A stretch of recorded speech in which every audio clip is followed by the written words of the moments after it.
I'm going to say it is 1:01, and I like to get started on time because all of you all are so busy. So good afternoon, Robin. Good. You're recording. You remembered. I'm so glad. I never do. So it's good to see all of you, and I'm really excited to start 2025.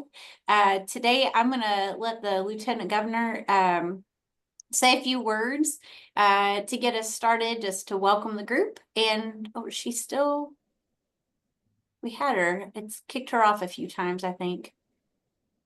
I'll come back to her. I think she's having some computer issues. So Dr. Thompson, I'm going to let you kick us off for today. And then, as you know, you'll pass it along to Dr. Woods Tucker, who is filling in today for the commissioner. So glad to have everybody.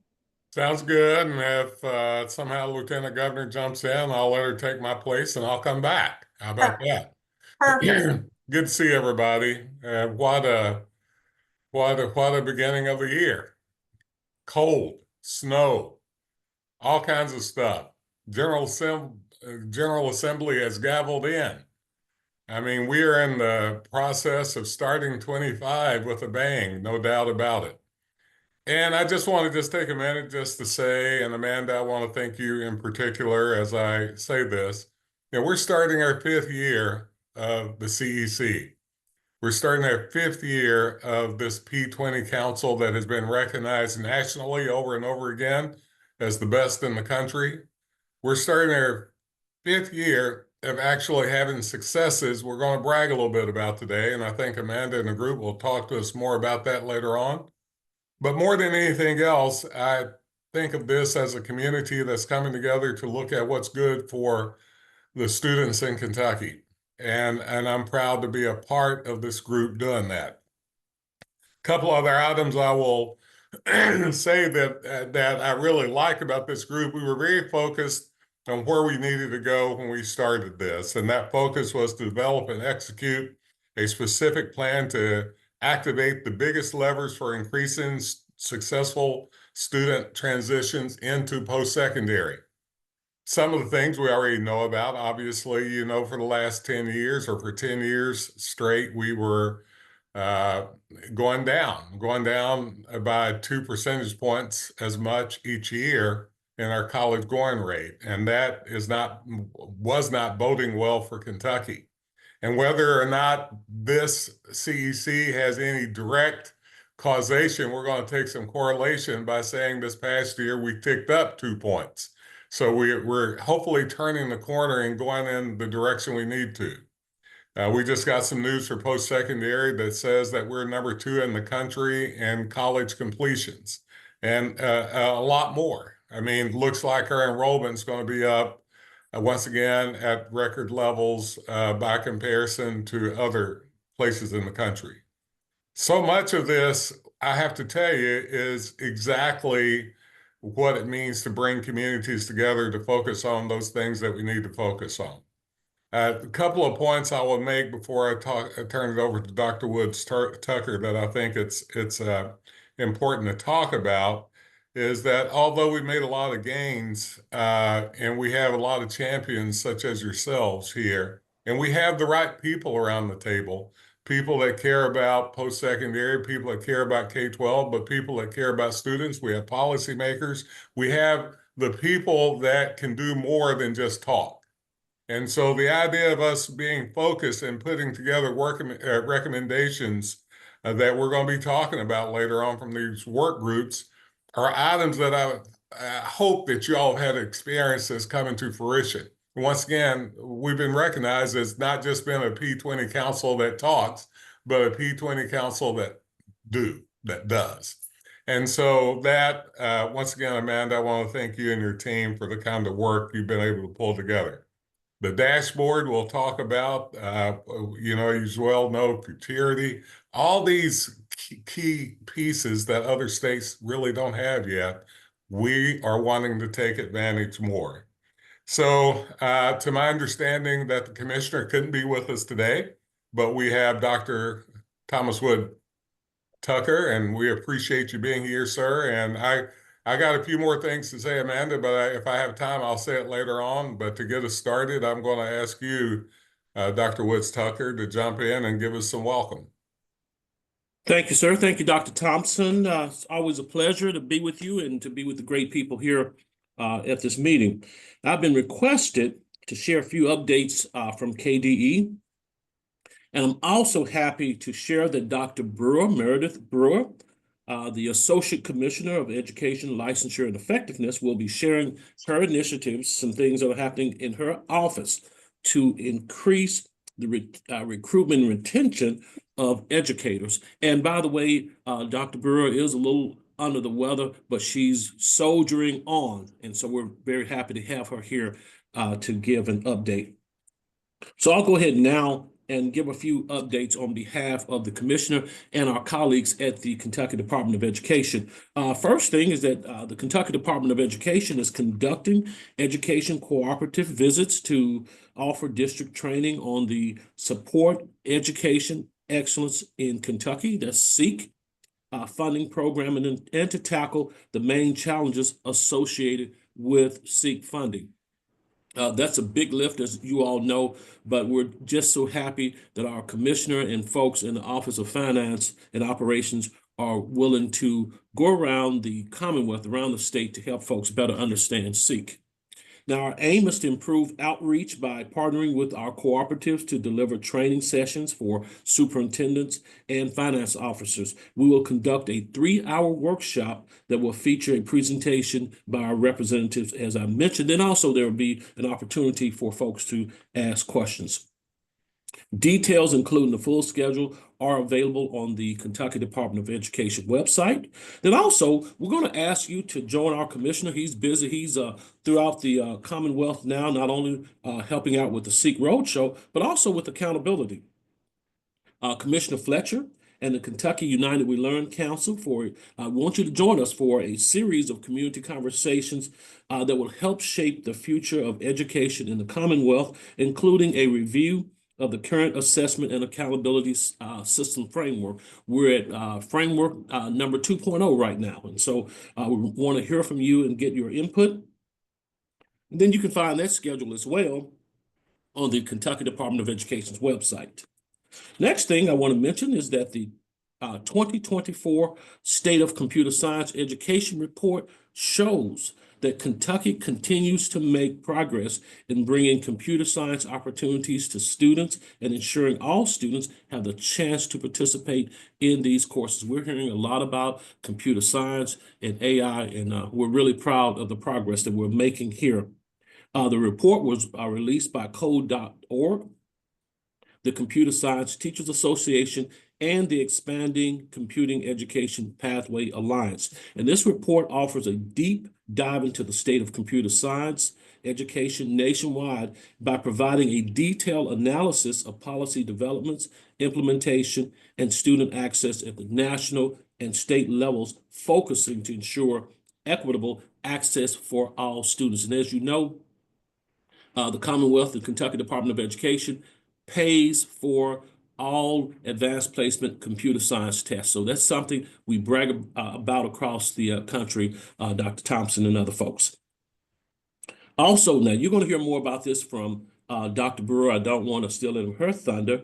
The Kentucky Department of Education will be hosting educator apprenticeships information sessions, and the apprenticeships in K-12 and early childhood education are a hot topic right now, and you're going to hear from Dr. Brewer in a little bit to tell you more about what's happening there to increase retention and retainment of our wonderful educators. A couple other announcements, and I'll be very brief with those. Boone County's Jenna Stewart received a $25,000 Millikan Family Foundation National Educator Award. Jenna Stewart is a 5th grade mathematics teacher at Long Branch Elementary School in Boone County. So if you are from Boone County or a graduate of Boone County, just raise it up for her. Congratulations to Ms. Stewart. And we celebrated this on December 11th as the latest Kentucky educator to receive the Millikan Family Foundation National Educator Award. Nominations are open for the 2025 Robinson Award for Diversity and Equity in Public Education. The Kentucky Board of Education is accepting nominations for the 2025 Robinson Award, and the criteria for the award includes, but is not limited to, two important things. One, successful efforts in closing socioeconomic and or racial ethnic gaps and significantly improving student learning, student achievement, or other measured outcomes among students of color or economically disadvantaged students. Very important award, and we certainly look forward to every year honoring the Robinson Award winner. And last but not least, definitely from my heart, from the Office of Teaching and Learning, there are competitive grants from KDE. We have the Kentucky AED grant. That application will be due February 28th at 4 p.m. That award amount is $2,000. And then also, again, this is for the automated external defibrillators, AED grant. So if your school is looking to expand those, please apply for that grant. Then also again, from my heart, the FY25 Kentucky Numeracy Counts grants. That application is due March 6th at 4 p.m. The award amount is $70,000 per district. There are no matching funds. Again, please go to the Kentucky Department of Education for additional information regarding those announcements. Now, at this time, it is my pleasure to turn it back over to Amanda to get us started. Thank you, Dr. Woods-Tucker. It's nice to have you, and thank you, Dr. Thompson. And Lieutenant Governor, I saw you were able to pop in. I know you were all in between a lot of meetings, so I'm going to turn to you to just do a brief welcome and address the group, and we will move right along with our agenda. All right. Thank you so much. It's great to see you guys again and get started with another year. And I want to say congratulations to CPE on your recent statistics that you got to share about college completion rates. I think that it speaks volumes about where we're going as a Commonwealth, and I think it speaks volumes to the work of this group. And we know that as we close gaps at each turn for students, those numbers will only get better and better. So ultimately, we all know we're in this together. And so I want to thank you for staying with us and helping this continuum to be so successful. Thanks, Amanda. Thank you so much. And we're going to move right along. If Robin, if you'll go in and share the slides. So because this is the kickoff, 4 years ago, we were in the middle of a pandemic and trying to kick off a continuum that people said, what is that thing? And what do you want to do? And so no one was in person. We were all virtual. And so we came to this group, this P20 Council. And so this is our mission. As you all know, we share it each time, what we exist to do to remove barriers throughout the system to ensure students can access a seamless P20 education journey, supports actions that lead to Kentuckians earning the necessary degrees and credentials to succeed in the workforce, elevate our communities, and increase economic opportunity. And we said that our role in doing that would be to convene cross-sector partners, monitor and report progress, identify and advocate for policy solutions, and accelerate action. And if you go into vision, and then what we vision is that the Continuum champions an agile education system that serves Kentuckians from cradle to career. We aspire to be the most seamless education system in the nation where Kentuckians have access and opportunity to earn quality degrees and credentials that lead to prosperous careers and fulfilling lives. And so today's objectives, what we're going to be doing is we're going to take a little bit of time to reflect on where we've been. We are going to see some of our key accomplishments. And to Dr. Thompson's point, he's right. We can't say it's a direct correlation, but I think you're going to be pleased with the progress that Kentucky has made and the recognition, the national recognition that our team has received, our team meaning all of us. The question I get all the time is, how do you bring all those key influencers and decision makers together at once and they show up? And you do. And I think you're going to be really pleased with what you see today. And where we go forward. This is where I need your critical input on how we move forward. We're going to get to talk with Dr. Matt Berry, and the data team has worked on your data dashboard that you had requested and offered or asked for some tweaks. So he is bringing back a revision of that. That has been one of our goals that you asked for. And then we're going to discuss the priorities of 2025. And two of the things you specifically highlighted in our last meeting in November is that you wanted more information on Futurity, because that was just a little hint of what it's going to look like. It is an officially.org. And we will share that. Jessica and I will share that together and give you updates of where we are. You'll be able to navigate, and she's going to demonstrate a couple of the areas. And then, as Dr. Woods Tucker said, Dr. Meredith Brewer is here because there's a lot of questions around educator workforce, the efforts going around that, what has happened, what are we doing? And then there's a specific focus right now on not only educators in the classroom, but also building leaders, administrators, and really providing support that they need and what they're asking for as far as mentorship. As you all know, the Human Capital Alliance had convened our work group and came up with feedback from new and veteran principals, and they're saying, I need help. I need some mentoring. I need some guidance to retain these teachers and provide the right type of learning environment for students. So we're going to go a little further with just the efforts KDE is making, and then we'll round out with where we go from here. So we're going to start from a little bit of history, and I promise I won't bore you, so stick with me. I think you'll be pleased. So Robin, if you'll go to the next screen. So in 2021, that morning, or that 1 o'clock time at the middle of January, almost 4 years to the date, this was the graph or the chart that we got from KY Stats that we talked about being the most compelling. And if you've been with us since the beginning, this was heartbreaking for us. I didn't know this report existed, and it's now by far my most favorite report because we talk about individuals. These are not ticks, marks, they are not percentages, these are individuals we are talking about.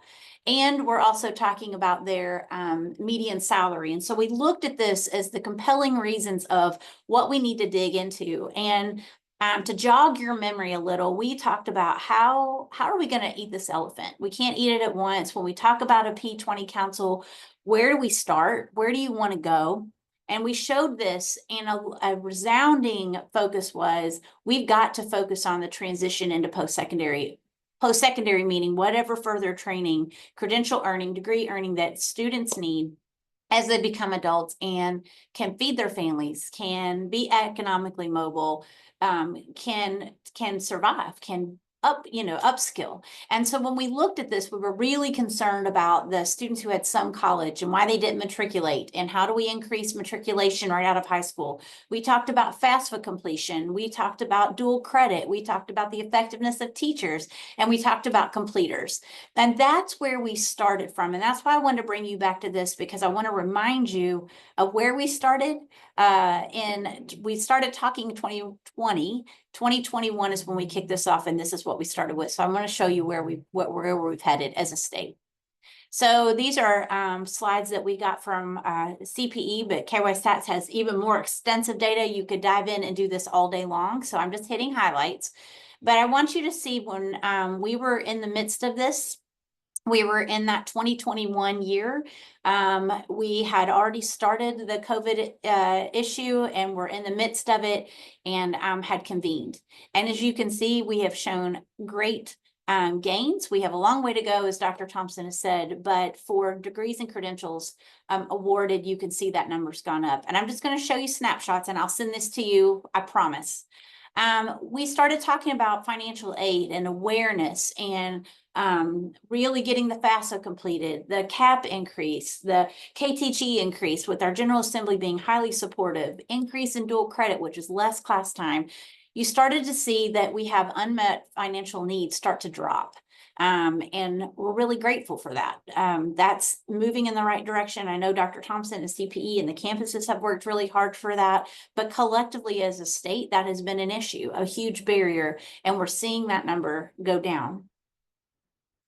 When we look at college going rate, public high school graduates matriculating into college right after their senior year, we're seeing a great uptick on that. We lost a little while. We knew we were, and if you all remember at that time, if you were in school districts or even campuses, being able to talk to those students, ensuring that they had internet access, knowing where they were, worried about their well-being, feeding our students and their families. There's a lot of basic needs and mental health needs that were being addressed in a world of unknown.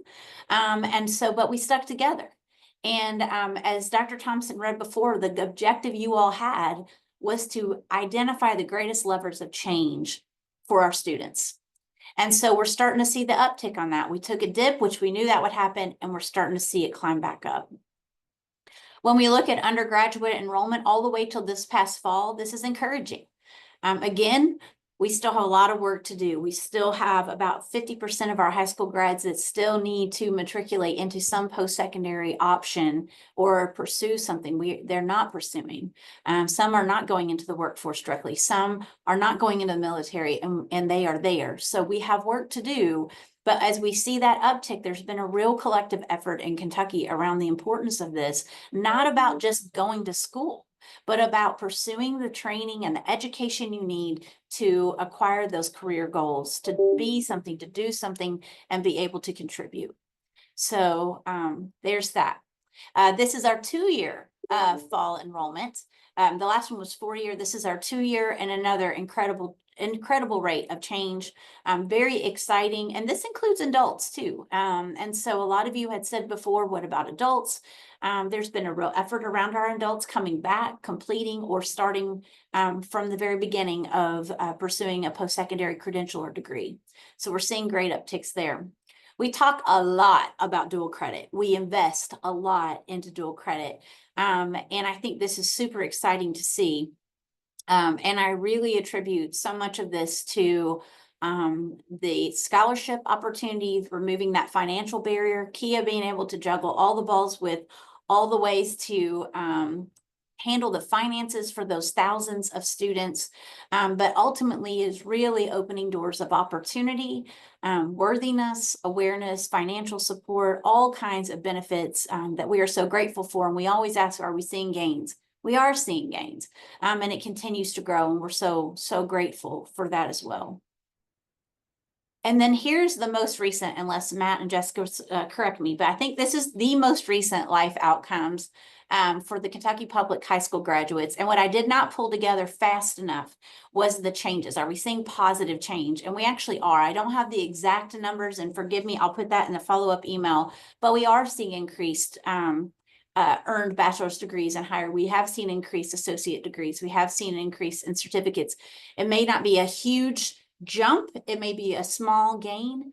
We have seen a little bit of decrease in some college, and it's about the same, maybe a little more, a little less, I just don't remember, for high school only. So we're seeing movement in the right way that we were so concerned about, still concerned about, but that we were really worried about the impact of what all these changes in our world would be.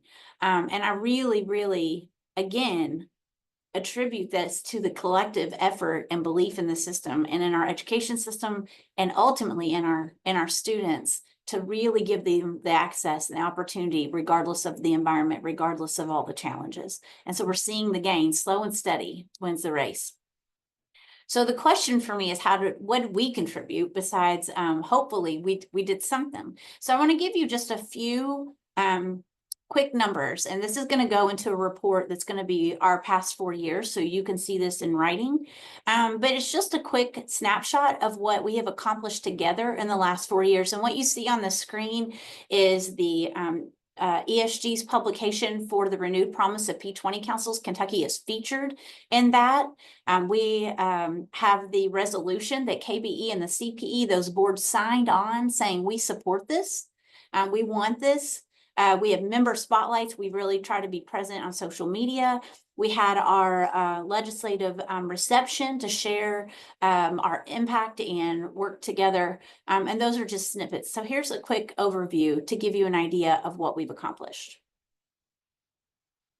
So in the establishment of the CEC, as you all, if you were around, you will remember that Governor Beshear had a virtual press conference with the Lieutenant Governor, Dr. Thompson, and Dr. Glass at that time, to kick off the Continuum. And the Lieutenant Governor has shared many times that people are like, who's going to show up? Well, we have 29 people showing up, and we have had lots and lots of engagement. We are only one of 8 states that have a state level P20 council. I'm in contact with those other 7. They have convened us, and we are all extremely different. But I can tell you that we are probably the only one that is not required and do not have identified funding that has been able to move things. But that's part of the conversation today, is how do we continue to move forward, but people are quite amazed at our work. We have had over 80% attendance at every CEC quarterly meeting. And if you don't think that's a huge feat, it is massive. And especially with how busy you all are and how committed. So thank you. We've been nationally recognized as a model of state collaboration. We've spoken to many, many groups. And the question is, how do you get these folks together and how do you get them at the table together? I never see these people at the table together in my state. And I think that's part of the secret sauce of Kentucky. We're very collaborative. We also have posted over 450 posts on the Continuum trying to elevate each other's work, not just about the CEC, but what you all do. We have convened over 1,700 stakeholders for focus groups, interviews, work group membership, feedback on our initiatives, being on design teams. We have really tried to be intentional on engagement of different stakeholders from different parts of the state, different expertise to really engage in our work. We've convened 11 focus groups and 1 ad hoc data work group in 4 years. No wonder we're a little tired and I color my hair often.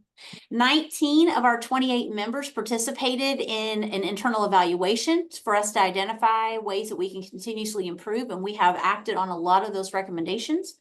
We have a data dashboard that Matt is going to share with you soon based on your feedback so we can start looking at our metrics. And we have created collectively together our mission and vision statements. So we're really proud of. We did not write those and neither did anyone else. You guys did that. The work groups that you see here, there are 4 years worth that you can see what we focused on. You all selected those. We started with quantitative data and then you all would say, why? Why is it like that? Where are the gaps? How can we do better? And we have functioned as a work group to go out and interview stakeholders, parents, students, advisors, teachers, administrators, faculty, on campuses, admissions folks, deans, presidents, to get feedback. And so we had help with ESG early on. And these were just a few examples that we pulled from earlier tracks, but we have consistently stuck with this, which is why I think that our recommendations and things really come from the voices of Kentuckians. And your norm that you asked us to stick with from day one was do not assume one idea fits the needs of all Kentuckians. We are very different. We have different access points. We have different opportunities. So please ask us, recognize that we are regionally very diverse and have different needs, wants, and access points. So some key accomplishments that came out of those stakeholder feedback and the recommendations that you all have proposed, the Kentucky Advising Academy. So we have engaged in the last 2.5 years, over 80% of our school districts. And the purpose of the KAA is because you all said, we've got to have more advising. Students are not getting what they need. They don't get it. They, especially at that time, they don't know where they are and we need it. So we did not have the funds to fund more advisors, obviously. But what we did do is we took federal money, and we'll show you the money a little bit later. And we were able to implement KAA, which serves the adults who are in the building. So family resource centers, coordinators, counselors, advisors, career coaches, teachers, administrators, all kinds of folks, including post-secondary, recruitment, enrollment folks, advisors, those who work directly, dual credit coordinators who work with the schools to make this available. There's a co-creation of a Kentucky post-secondary advising framework. We're only about 1 of 5 in the nation that have that. It was co-created by our school districts, post-secondary institutions, state agencies, a great collaboration, a great tool. We have timely post-secondary webinars that are focused on advising. We've had over 400 views on those. Those are relatively new. 16 Kentucky post-secondary institutions, public and private, schools, 6 school districts at this point to help lead and share their lived experiences. The online toolkit, advising online toolkit has been accessed nearly 10,000 times. When I looked at it most recently, it was about 9,500. This is not just in the state of Kentucky, but also in other surrounding states. We have awarded over $500,000 in grants to Kentucky school districts to incentivize increased access to advising and opportunities for college and career planning, sharing these frameworks, sharing the One Goal resources, which support leadership and culture changes in schools. We presented to over 15 state and national professional groups. And you can read those. They want to know about KAA. So many people are struggling with advising and navigating post-secondary. They're very interested in our work. And they've also established a community of practice with 23 members that really identify some of those common issues. They are elevating what goes on with KIA outreach, what goes on with this Kentucky School Counseling Association, what goes on with the advising, KYACAC. So there's a lot of co-collaboration and sharing. Gear Up Kentucky, sharing resources and next steps. The other thing you're going to hear about today is Futurity. This is absolutely driven by you all. This was shared early in 21 and emphasized again in 22. We don't have one place to go. You heard Jessica speak last time about this. It has been a great collaboration. It has been a fabulous project of the Commonwealth or the Continuum, and a great collaboration between KDE's resources, CPE's resources, KY Stats data, and honestly, literally over 1,000 people have weighed in, from adults all the way to middle school students and teachers and counselors. Workforce Innovation Board, the Chamber has weighed in. We have put it in front of anybody who will look at it and give us feedback, and we have acted upon that. Jessica will go over those highlights, so I won't spend a ton of time on that, but this is completely Kentucky centric. And so I think you will be really pleased with what you see. You'll see job descriptions and wages for over 700 careers, highlights of in-demand Kentucky careers, cost and completion and debt information of our schools in the Commonwealth, majors offered, career pathways in Kentucky, the Kentucky Career Center, adult education offices. It's all connected. And this is just the beginning. So I think you'll be really pleased with her update, but I will not steal the show of what we'll share later. We have dual credit. And in that time, you all selected that topic 3 times. So you're very passionate about early post-secondary opportunities and dual credit, and it does impact K-12 and higher ed and credentialing. So it is very cross-faceted in this. Because of you and because of the recommendations of our work groups, we have revised the dual credit policy. We have created the nation's first dual credit attainment goal of 50% of Kentucky's high school students graduating with at least one dual credit course, meaning that they completed that. And we hope that that is representative of our student body. We have work to do with it. We have a community of practice that has over 60 members of K-12 post-secondary and state agencies, y'all in the same room, talking about the issues with dual credit and how to move forward. The enrollment has increased by 65.7% since 2017. You saw that in the graph, to nearly 50,000 students. That is CTE and Gen Ed courses. Amazing. And that is huge in part due to the financial commitment of our General Assembly. I have no doubt in my mind, and I'm so appreciative. The co-created early post-secondary opportunities toolkit. We have over 330 active users who use that to implement dual credit, use it for communications to improve the process and the experience for students. We've awarded more than $86,000 for 33 dual credit bridge program. That is connecting that was post-secondary institutions reaching out to their partner high schools to bring students to the campus, to integrate them into what it really means to be a college student, the excitement of that, giving them a true experience and onboarding to improve the advising piece and the intentionality of it.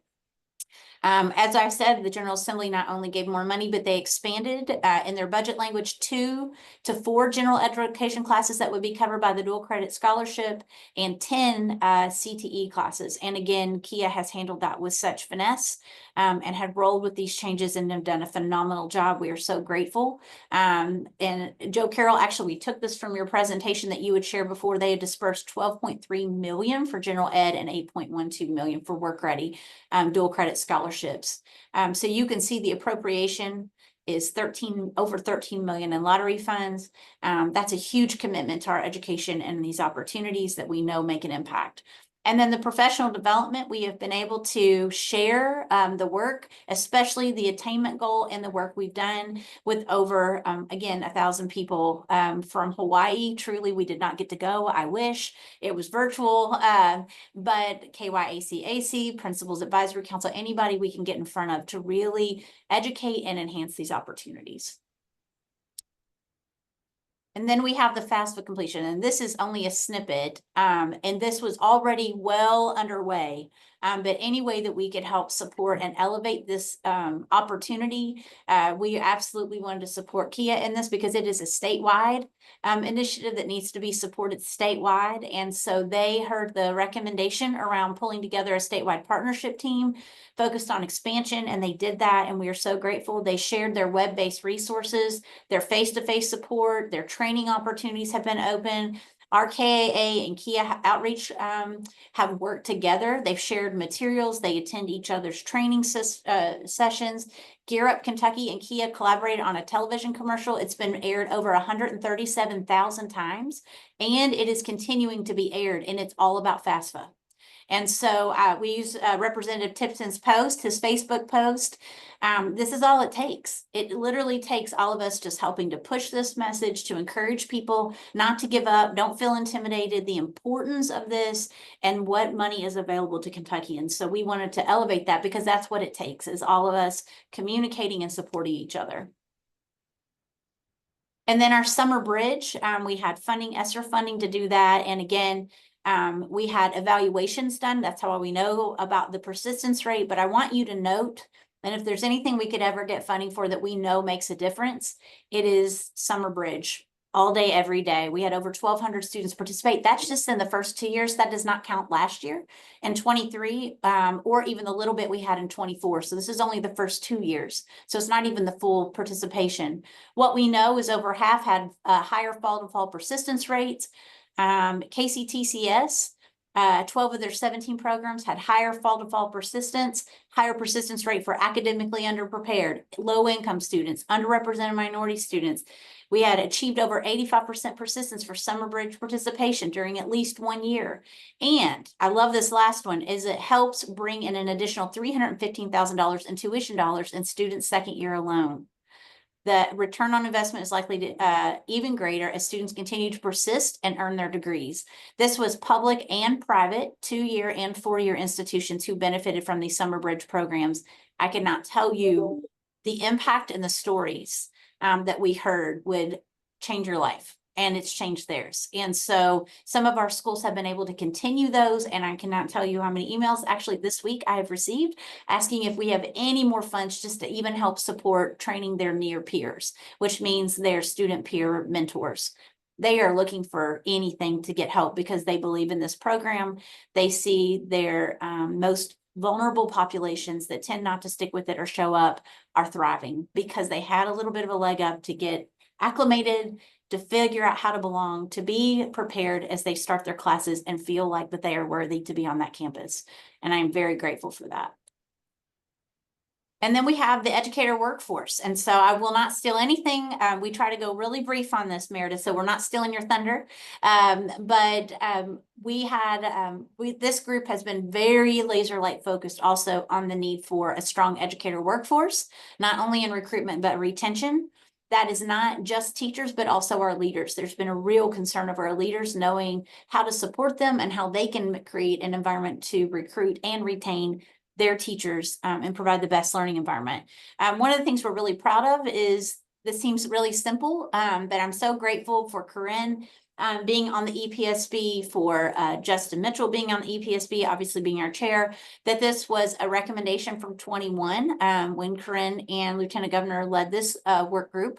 And it was literally just changing the eligibility of the praxis score from 5 years to 10 years.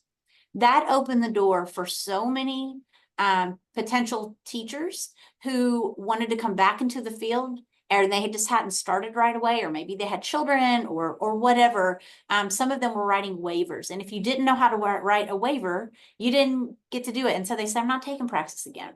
And so just by changing that by 5 years, that opened the door for so many more people who were already certified and passed the test.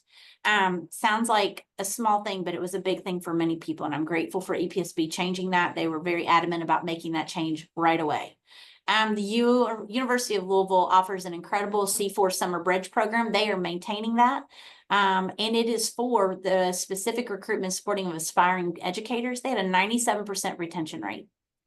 They bring them in, they do beginner educator courses, they do the whole thing on acclimating to campus, and their students are all pretty much non-traditional students. They have children, they have to ride the bus in, they have a lot of challenges, and they are thriving.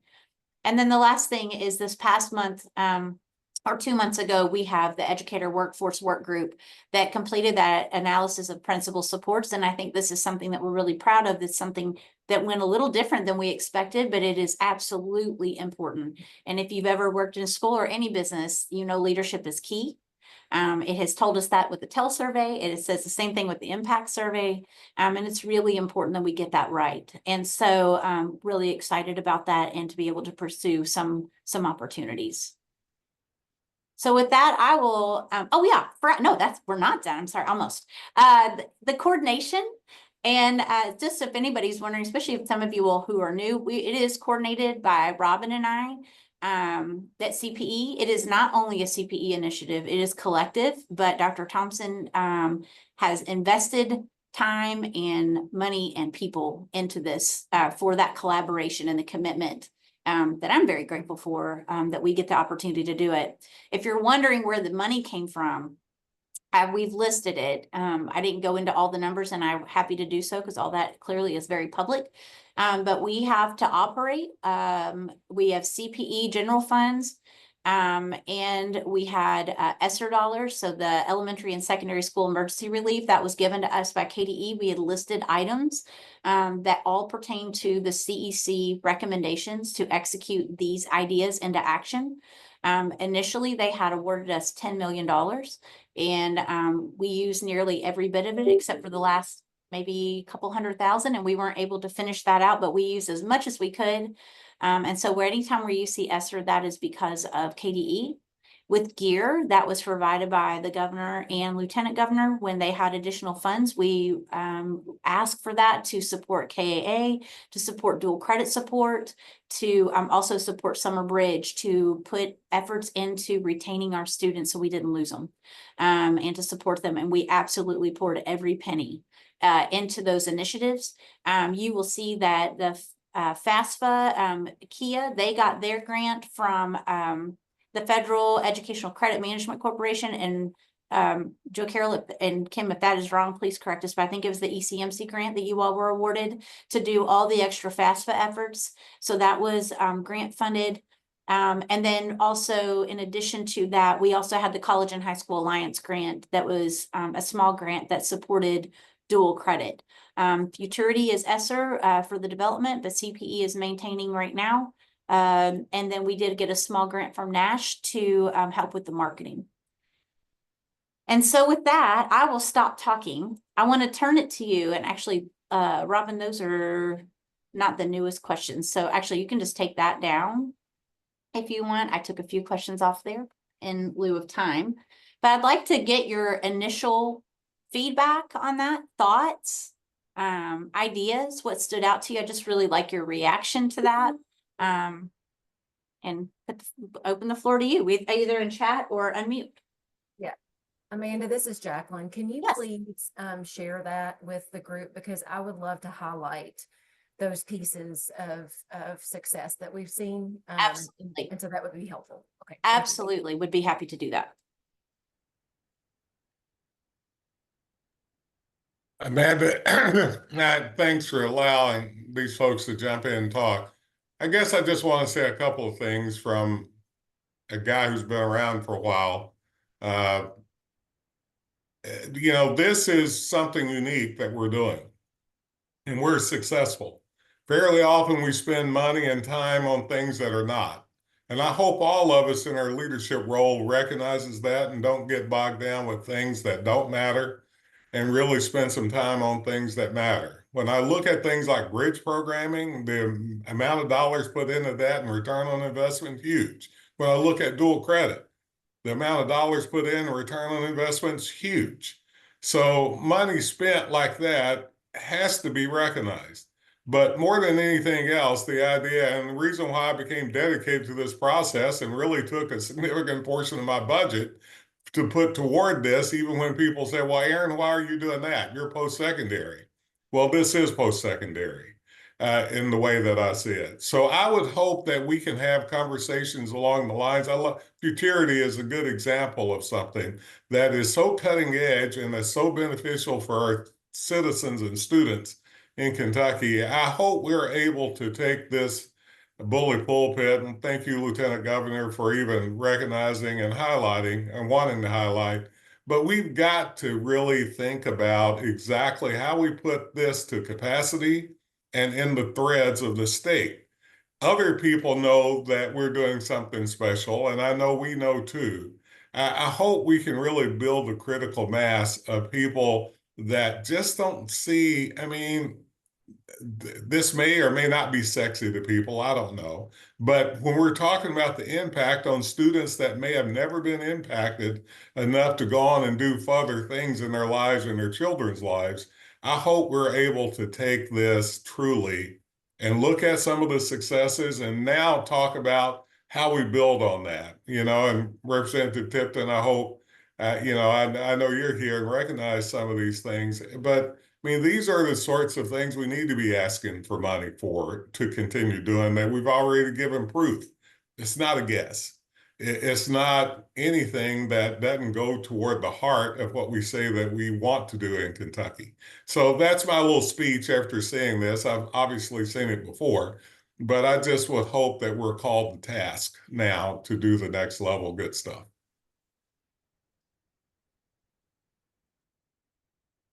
Yeah, you actually kind of posed the question I was hoping is really talking about the sustainability and capacity of where we would like to go. And I can absolutely provide those specific numbers. To your point, Aaron, on Summer Bridge, it was just a little over 2 million. But the return on investment for what we were able to do with those grants was just unbelievable. And it doesn't take a ton of money. It's just a little bit of seed grant for helping them kind of tie loose ends to be able to sustain with their peer mentors. We didn't allow a lot of swag or junk. It was really around instruction, preparedness, belonging, and engagement so we could retain these students.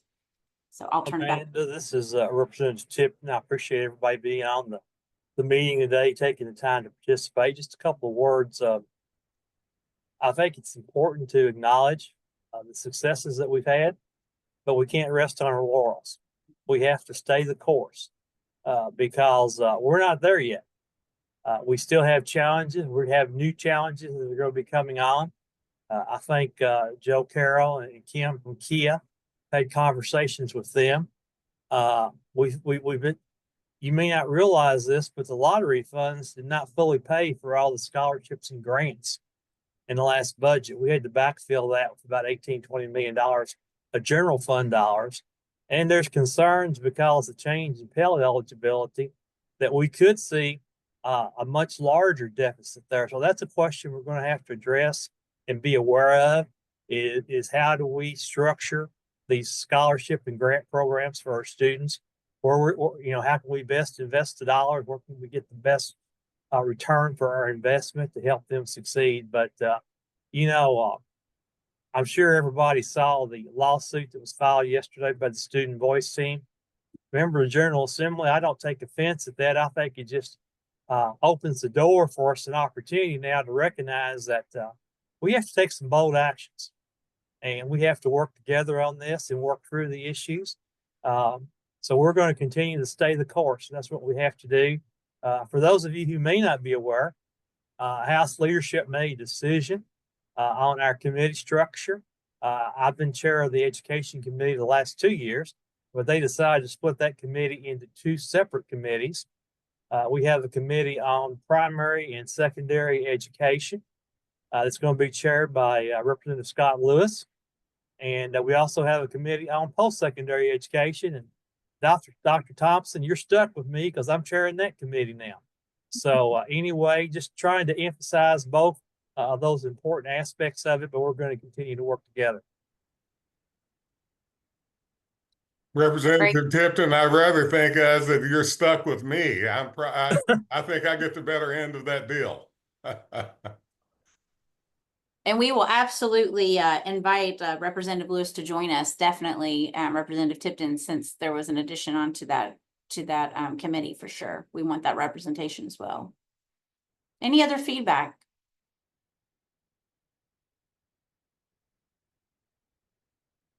Well, I want you to ponder on that a little bit. And I think Representative Tipton, your point is well taken. We have not arrived, but we have made gains, but onward and upward for sure. And yeah, we know the challengers are still ahead. So what I want to do now, just to keep us on time and keep us moving along, is we're going to turn it over to Matt Berry, and he's going to give us an update. And Matt, you do have co-host rights to be able to share your screen. Oh, good. Okay, thanks. Uh-huh. Well, hey, everybody. Dr. Thompson, I think I get to share the part that's for sure the sexy part, the data part. We don't have to worry about that. Can y'all see that? Okay, great. So I might have to pull this up and down a couple of times. Excuse me while I do. I'm going to do that because this is password protected right now. If I toggle around too much, you'll see the password, and we don't want to do that. So that's just a little back of the house kind of housekeeping there. So again, Amanda, thanks for letting me come and kind of give everybody an update. I know that you all have seen a version of this at least once. Just as kind of a reminder, one, because I just want to reiterate a lot of what you all have said, but two, just to remind us where this is coming from. You know, this dashboard, or at least this iteration of it, and wherever we're going to head in the future with it, at least in my mind, it was born out of a conversation that we all were having about how we, if we're together, you know, at least in part to work differently for the goals that have been laid out by this body, then shouldn't we be considering how we can use data differently as well? And for those of you, there's at least a couple of folks that are on the KY stats board. That's something that we have, you know, talked about for a long time internally, which is, you know, I think the way that we have historically used data is very impactful, I hope, and we've gotten very good at that, I think. But aren't there other ways that maybe we can partner together to use data? One of the things that we've discussed is how real time can we get with these data. So real time is really kind of a loaded and dangerous term in our context, right? So, you know, I don't ever foresee candidly a scenario in which we are truly real time with these data. But what we're going to kind of update you on now is us sort of pushing toward something closer to that, so that we don't have such a lag. Although that data that is produced like that is still hugely valuable, this is hopefully kind of an addition. So what I want to do is show you all the newest iteration of these data, just kind of what we have put into the dashboard. I'm not personally going to speak too much to any of the trends that you're seeing or any of the data points. I have no shame about calling out my colleagues on the data committee, Travis Muncie and Dee Dee and Alicia, all of whom I see their names on this, but I don't see their faces on camera. So I will call you out. So y'all just be ready if there are questions about the data themselves. I mentioned that also just to say that, you know, KY Stats, we're kind of acting a little differently in this particular project than maybe we typically do. We're really kind of the nuts and bolts on this. We're really just sort of trying to support the creation of this tool so you all can look at data. We're not really doing a connection into the longitudinal data system, and we're not really doing a lot of the stuff that we typically do. So we're very happy to be participating in that way, but I just kind of want to be clear about a lot of the kind of answers to some specific questions are still going to have to come from the folks who own the data on this one. So enough of the caveats. What we have produced, and this is so I just lied. Last caveat. This is really hot off the presses. This is like ready for this viewing as of I guess yesterday afternoon / early this morning. So some of this is still being iterated. So what we have right now, we have a couple of different tabs in this current dashboard. So you can see what I pulled up here is the high school advanced coursework tab, and then I'll pull it down and bring it back up to show you all what we have in the FAFSA and CPE enrollments. So let me just kind of show you each of the filters here, so you see what we have. So right now I have just the state selected. So this is total for the state. You can tell by the naming convention here. You can also filter by any district in the state as well. We have, excuse me, we have all advanced coursework types able to be selected. Again, I'm just kind of showing everything all at once here, but I just want to show you that we can look at advanced placement, AP academic or CPE, or excuse me, CTE, dual credit, IB, CTE. So we have CAI. So we have all of the different types here available to look at either together or individually. And we have different outcomes that we're looking at, or different variables, I suppose, we're looking at. So course enrollment total, percentage of students enrolled in one or more of these, student enrollment total, and then unduplicated course enrollment total. So this is where not only are we kind of trying to get closer to real time, but also we're providing a little bit more nuance and detail than maybe we would traditionally do in one of our dashboards. So kind of another thing I wanted to mention is, and this is, I think, I honestly see this as an early success of the type of work we're trying to do here. The combination of pushing a little bit faster on getting these data out and then providing more detail makes this a little messy. So, or has the potential at least of being messy. And in my mind, I think that's exactly what we've set out to do with this tool. But I just want to acknowledge it. This is not kind of as clean and maybe ready packaged as what we're used to seeing.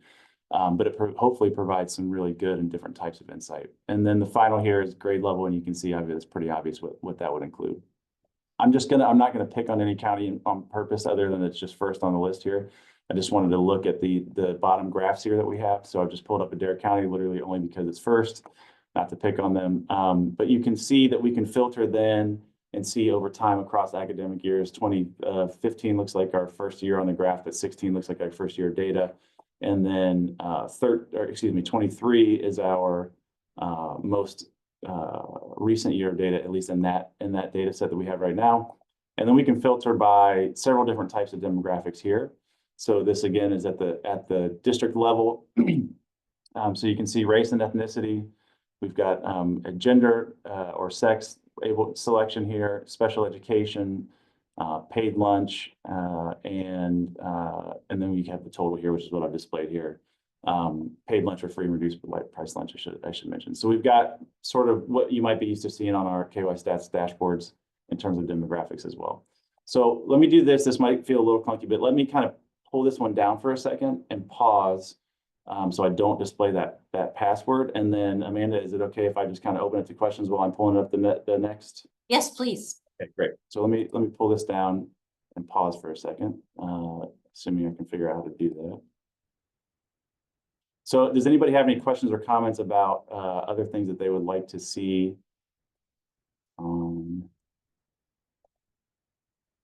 Okay, let's see, sorry.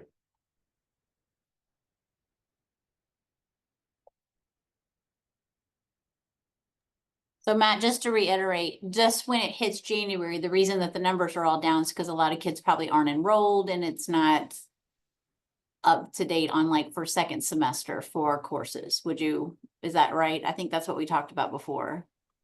I mean, I would say I would agree with that, but I'd also would ask the other folks on the data committee if they would agree with that or not. This is Dee Dee from KDE, and I would agree. It's not all districts have all their second semester dual credit enrollments in the system yet.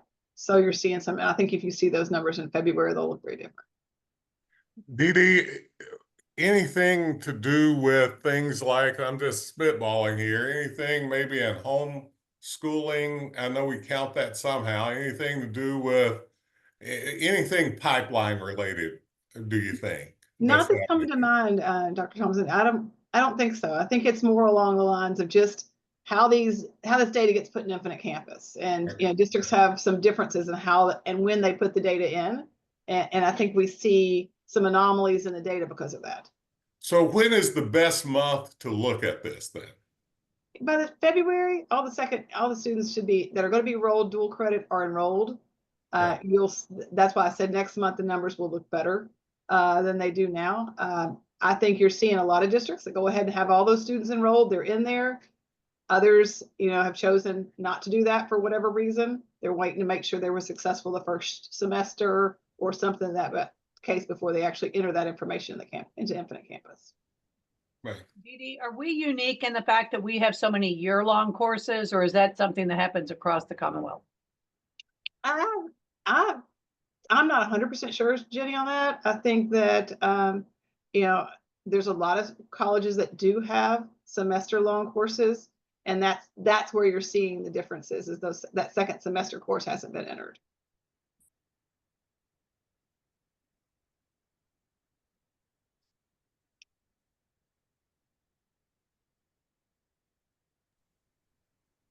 Okay, so I think the second tab is a little bit maybe more straightforward. So let me pull that up quickly here.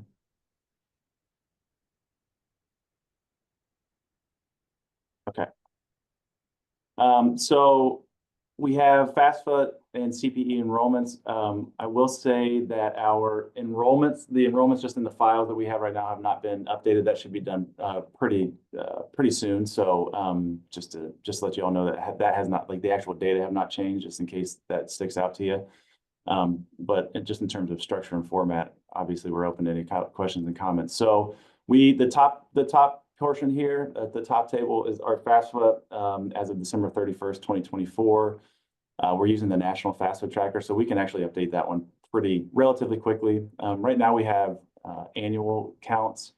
You know, I don't know if there's an appetite. I'm just throwing this out there. I'm not saying we should, but I don't know if there's an appetite to have more granular look at that, whether it be monthly or et cetera. So that's something we could look into if there is. And then just as a reminder, again, the data have not changed since the last time, at least not yet, since the last time y'all saw this. But fall enrollments, so we have 23. Again, just to show you some of the drop downs: age range, gender, race, ethnicity, and then the total, which is what's being shown here. And then we would select whatever we would want to. So for example, for race and ethnicity, we have all of our options there. So you can get, again, relatively granular. We have these by institution, sector, 2-year public, 4-year public, and IQ. Right now, you can see, depending on the selection, you get a lot of redaction, unfortunately. So this is, let me just kind of look at the total so we don't have any of that, so y'all get a better sense. So now that's just looking at everybody, so you see less of that redaction, obviously. So again, this one's a little bit more straightforward. I'm going to go ahead and pause again and see if there are any questions or comments about that. And actually, before I open that up, you know, again, from the KY staff perspective, we're just kind of doing the behind the curtain lifting on this stuff. And, you know, we are very happy to be doing that. And so we're open to more data, more types of data, you know, a higher level of frequency. I'm saying that because none of my staff can hear me outside of my office, so they can't throw things at me right now, at least. But, you know, so any of this feedback, I think, can add to this or make it better. And the idea being exactly the brief conversation we just had there, which is, you know, what can this do for us? So I'll go ahead and pause there and see if anybody has any comments or questions or suggestions. Well, Matt, since you're talking about data, you know, I'm going to say something. You know, a couple of points. One is the more granular, I think, is important, at least for FAFSA. As post-secondary, I mean, our campuses, all the presidents, once again, and Representative Tipton knows this, that, you know, they're pushing hard that we get something mandatory there because it's such a need. Whether we get that or not, I think it is important for us to look at it as close as we can to have our campuses work with their P12 partners in whatever way they can to try to get some of those numbers up. So the more that we can actually identify the base to work off of, the better it is. Because, I mean, I just got the latest data. We're still running a little bit behind, Joe Carroll, you can tell me, but I mean, Kentucky has done fairly well in trying to catch up from the hole that most of us in the country have found ourselves in.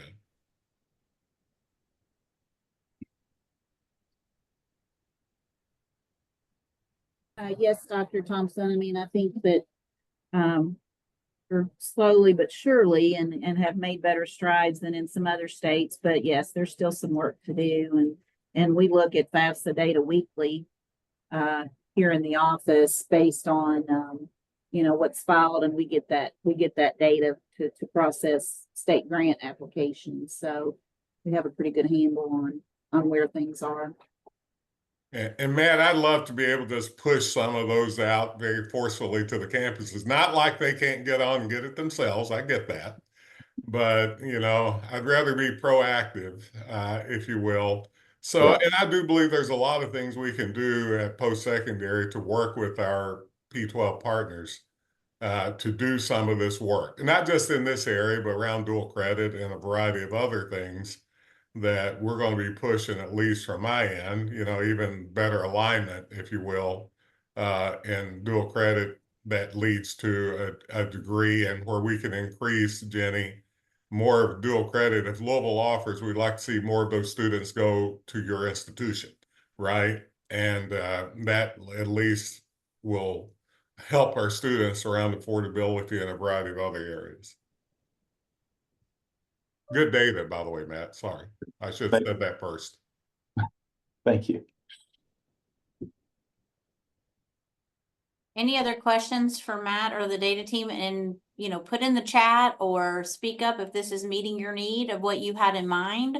Or is Matt graciously offered to add more or take away? Is this what would be helpful for you to know where the progress is coming from or where we could target areas of support? Feel free to jump in, unmute, or put it in the chat. We welcome it. And, knowing a lot of the folks on this call, this probably isn't something I have to encourage you to do based on my experiences with each and every one of you. But as you all are out in the field and doing your work and coming up with ideas, just reach out to me or anyone on the data team and, with whatever idea you have. And I think our job is to at least get together and see what we can do. Can't always be accomplished, but at the very least we can sit together and talk about what it is we can do related to that. So please do always feel free to run those kind of ideas by us. Yeah, Matt, I did want to bring your attention to one question Jenny had. Is KCTCS throughout the dashboard, the system, and not at college level? It is the system in the dashboard currently. And Alicia can correct me if I'm wrong on that, but I think right now it's at system level. I would just say that as the institutions want to look at how they're doing with their partner KCTCS institutions, I think personally that KCTCS information at the college level would be of more use. And even for JCPS to be able to look at JCTC and dual credit and things, would be better if it was at the college level. Then it's hard to really gather anything from KCTCS for us, I think for partners, if it's at the total level, but I may be wrong about that. That's just my thought. Okay. Jenny, I agree with you. You could build more regional strategies that way, right? And not that we can't disaggregate it at the college, from a systems level, but I would agree. Alicia and she popped her camera on and her microphone off, so I'm sure she's got some wisdom to offer to that. So right now we only supply CPE with the preliminary enrollment at the system level, but that's certainly something that we can look at changing and providing at that college level. Just to add to that a little bit, Alicia. So we didn't add preliminary enrollment this go around because we're so close to providing final fall 2024 to KY stats. So you'll see it in two ways. So you'll see it at the KCTCS system level for prelim when we add that section to the dashboard. But then when we update with final enrollment, and we can work with Matt and KY stats to get the college level information in there. Thank you, Travis. Great, thank you. Good and question. just to give you a hint, the final enrollment you all are going to like a lot. I won't give up your story, Travis. I promise. Don't bury the lead, Dr. Thompson. Thank you so much, Matt and data team. Really appreciate you guys. And if no one else has any questions or comments, we will move right along to Dr. Brewer.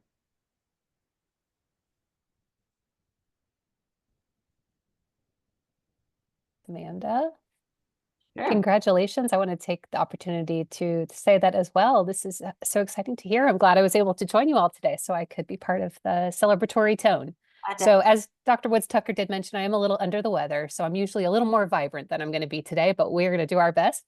Was excited to hear from Dr. Ellis about the continued focus on our educator workforce for the continuum, and that continues to be a priority for you all. And we know that it is a priority for the Commonwealth and the nation. We know that this is a time for us to be looking intentionally at how we are recruiting and retaining our educators, because we know what a critical role they play in the future of our state. And so we're excited to have you all walk alongside us as we do just that. So we can move to the next slide.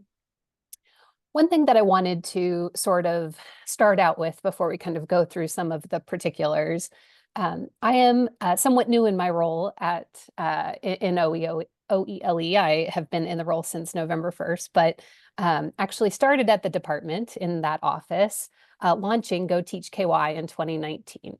And I want to, if there's any message that I leave you with today, it is that we are really looking very strategically at all of the different components that play into successful recruitment and retention. So there is a strategic vision to the efforts underway by the Go Teach team and all of us at the department.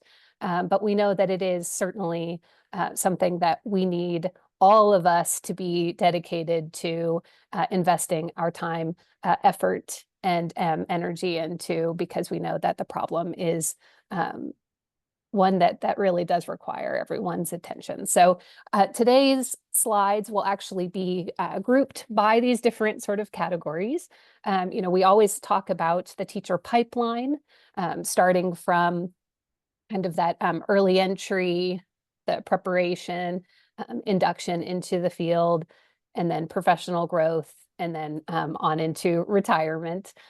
So when we were thinking through the different elements of our recruitment and retention work, we wanted to keep that in mind, and also the different points at which we need to provide support. So on the next slide, we're going to start with that early entry. So currently, at the department, we have a lot of different opportunities to talk about the teaching profession with future educators. You're probably most familiar with, as Amanda mentioned, with our Grow Your Own opportunities. So in OELE, we support the Teaching and Learning Career Pathway. That is one of our CTE pathways that we have in the state, as well as Educators Rising, which is our career and technical student organization. And so both of those opportunities are a great way for students to learn about the teaching profession. Educators Rising has a competition that has grown exponentially. We've outgrown all of the prior spaces, and so we'll be at Louisville in March at the fairgrounds because we needed such a larger space. So that's very exciting. But the point of both of these programs is to allow students, even as early as middle school, but for our teaching and learning pathway in high school, to learn about teaching and hopefully begin their journey into the profession. I also wanted to mention, and I know Dr. Woodstucker sort of alluded to, we did recently acquire apprenticeship opportunities in Kentucky around education. So it is officially an approved registered apprenticeship option. And so it's starting to take root and certainly gaining speed in some pockets across the state. But we want to provide additional opportunities for people to learn how through district and post-secondary partnerships they can offer apprenticeships. And so in March, we will be having some in-person sessions to learn more. Those will be March 10th, 11th, and 13th. So if you are interested in attending one of those, we can provide that information about those opportunities. Obviously, the number one priority as we're encouraging early entry is that we want to advocate for the education profession as a first choice career option. So not an option as a backup, but as the first choice for our students as they are considering their future careers. So this is going to be the question that we asked throughout the presentation. How can the Continuum help us support these efforts? So included in here, and I'm assuming, Amanda, the deck will be provided to them. Perfect. So there are active links in the deck. The Go Teach team has developed a guidance document about how districts can build their own local teacher pipeline. And so that document walks through those Grow Your Own programs that I mentioned, how you can start an Ed Rising chapter. And so that's a really important resource.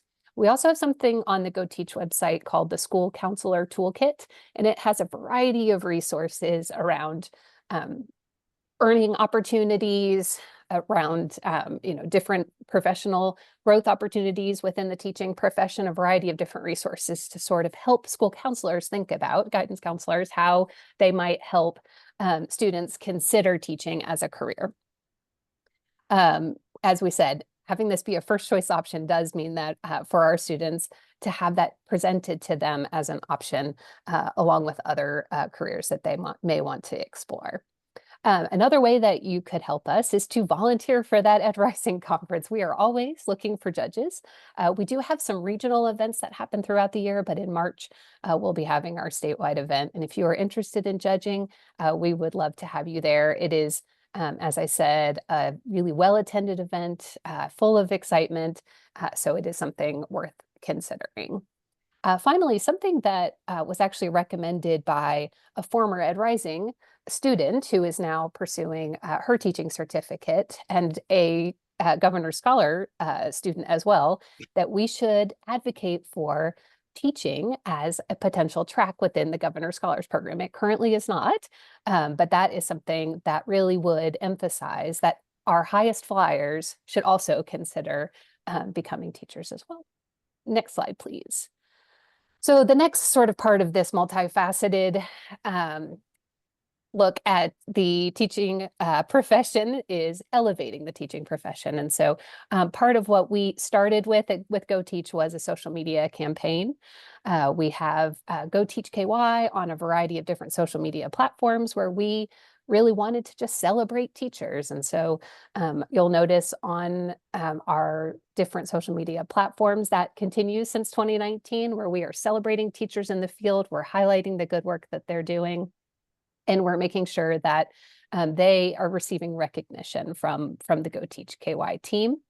We also launched a podcast, and we also have a video series where we're interviewing teachers, Kentucky teachers, and they talk about why they decided to become a teacher. And so those are posted on the Go Teach website, and those are really inspiring stories that we love to highlight and promote.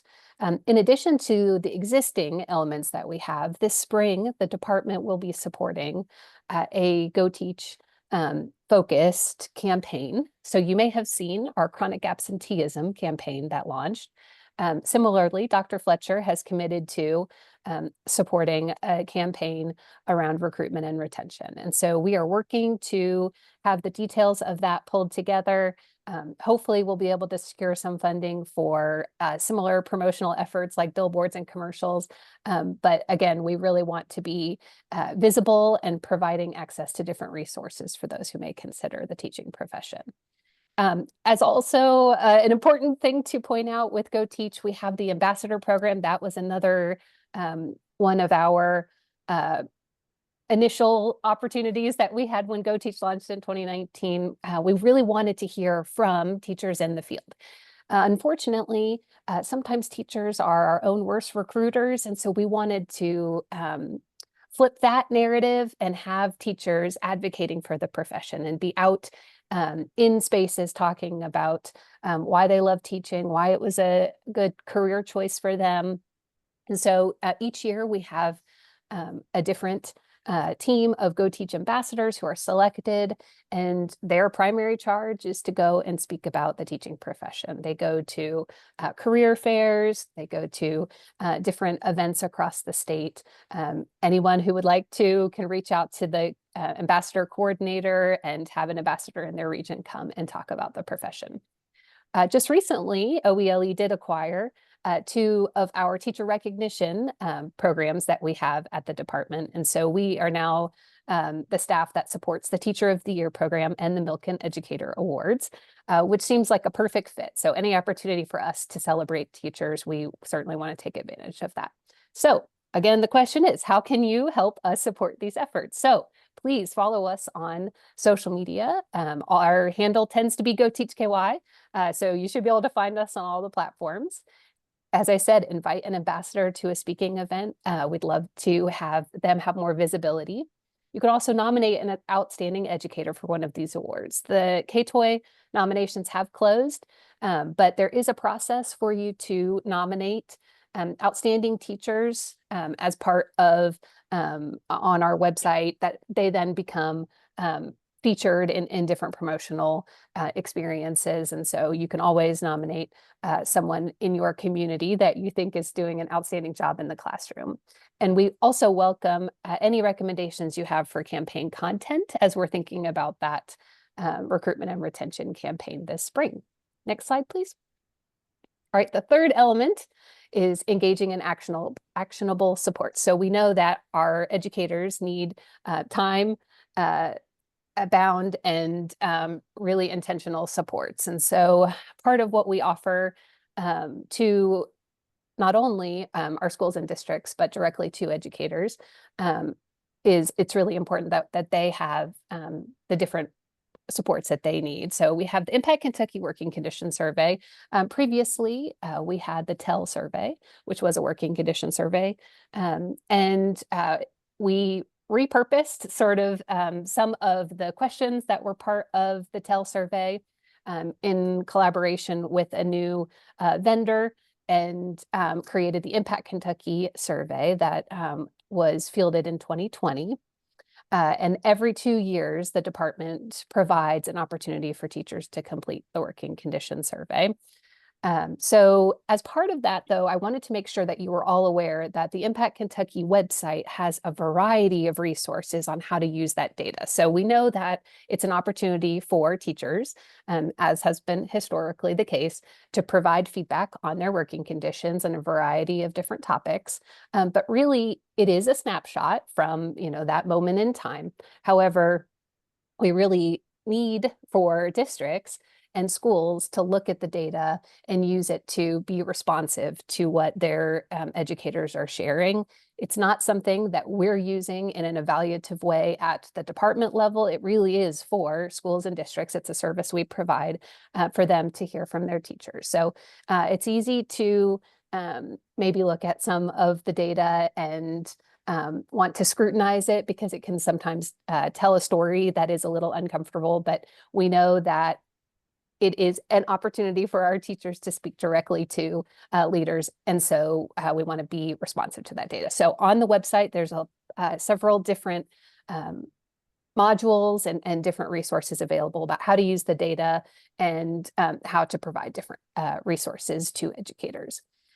Recently, we did have kind of the reinstatement of an induction program.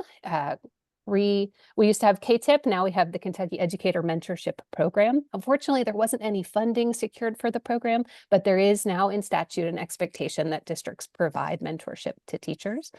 And so we know how important it is to have high quality induction programs for new teachers.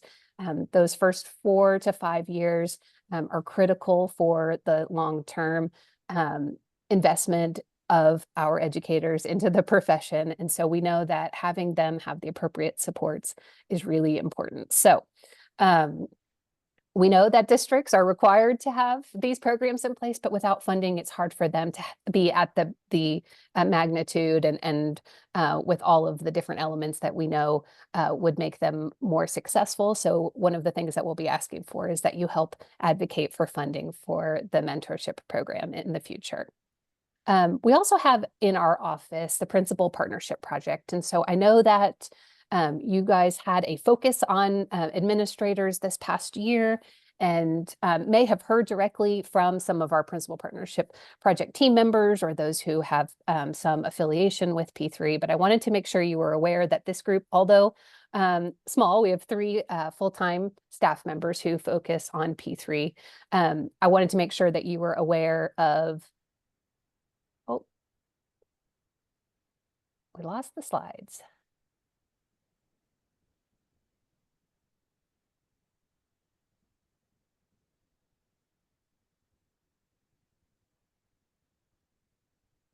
Okay, can you still hear me, Dr. Hargis? Okay, so I'm going to just keep going. I'm not sure what has happened to the slides, but I will just keep talking. So we do have, as part of the Principal Partnership Project, a couple different opportunities for administrators. And I know that everyone on this call is aware that the principal plays such a critical role in that culture setting in the classroom, in the school, excuse me, and that we know that principals and the support that they provide to their teachers really set the stage for long-term retention. So a couple different things that our Principal Partnership Project leaders are able to provide. We have a network for principals. So if principals are interested in having a community, the P3 team convenes a network, several different networks of principals and assistant principals. And so we have those opportunities throughout the year. Actually, today is Ed Camp, which is an annual conference that the Principal Partnership Project team puts on. It is a virtual conference where there are a variety of different speakers who come and speak to administrators about a variety of different topics. And so that's a sort of beloved professional learning opportunity that happens every year through P3. We also support the UPPI initiative, which is the University Principal Preparation Initiative, and that is a convening of principal prep faculty, and they come together and talk about principal preparation.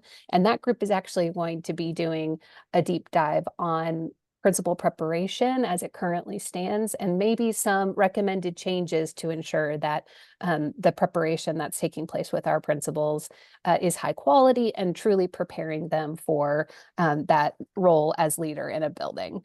And then the P3 team did just recently launch the Principal Wellbeing Project. And that project is supposed to help our principals, who we know have a lot of hats that they wear and a lot of different responsibilities on their plates, and that can wear on their emotional well-being as well. And so we, the Principal Partnership Project team, have asked for people to submit strategy videos around principal well-being, and they're going to be pushing that out to administrators to help them think about how to sort of handle all of the different stressors associated with being a principal.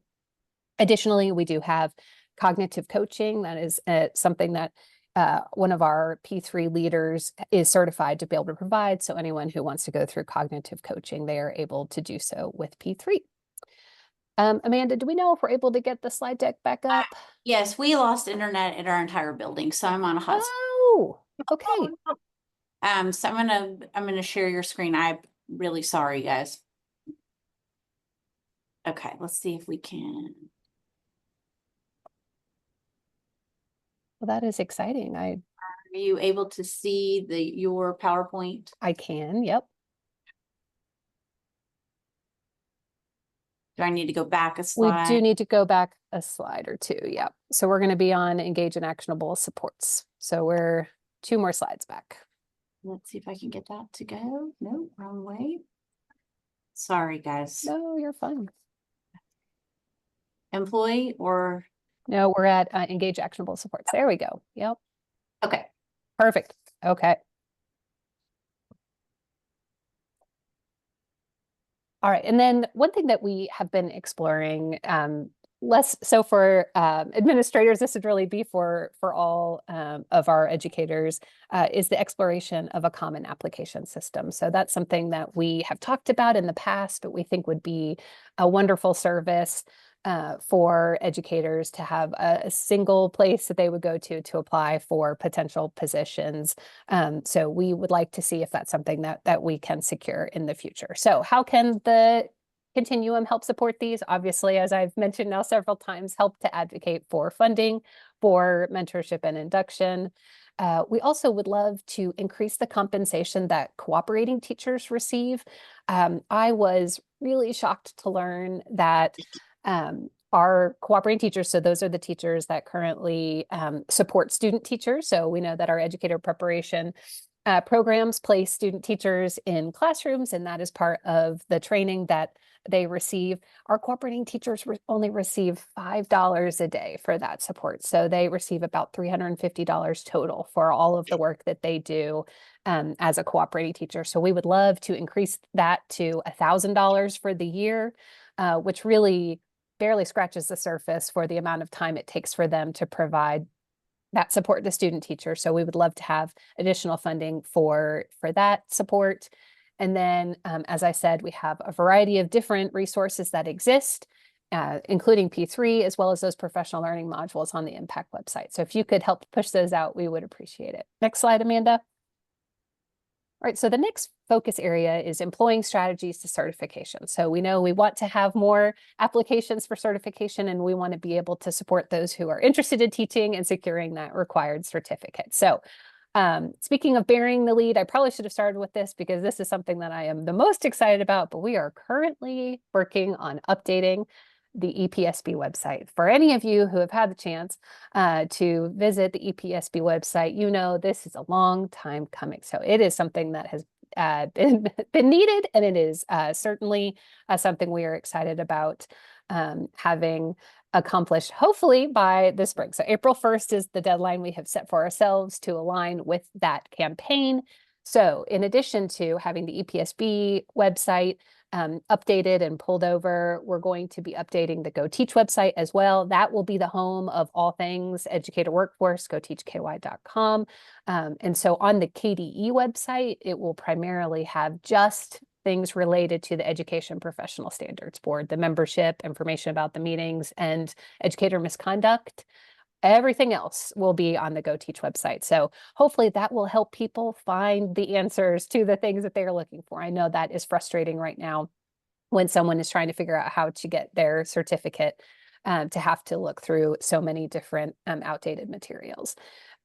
We do have the KEX system, the educator certification system that launched a few years ago. And I do think that that has helped streamline the application process significantly.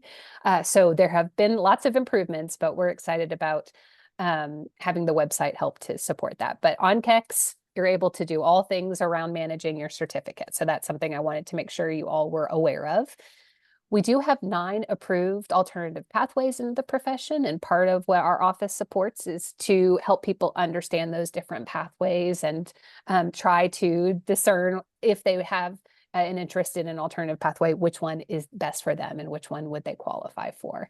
We also have in the office support for those who are trying to secure their certificate and maybe struggling with some of the required assessments. So part of the services that we can provide is reimbursement for their praxis assessment costs, as well as mentoring and tutoring around those assessments. So through some funding that we've been able to secure, that is a service that we want people to be aware of. So we do not want those assessments to be a barrier into the profession. We know that those assessments are important because they do provide some important information about readiness, but we want to be sure that we provide appropriate supports to get everyone successfully to their certificate. So how can you all support us? Please help us direct people to the accurate information. So once we have that new website, we can hopefully all be able to point people to goteachky.com. That's where the most up-to-date information will be housed. So we want to be sure that we're not unintentionally giving people outdated information. We also want you to help promote some really exciting things that are already in place.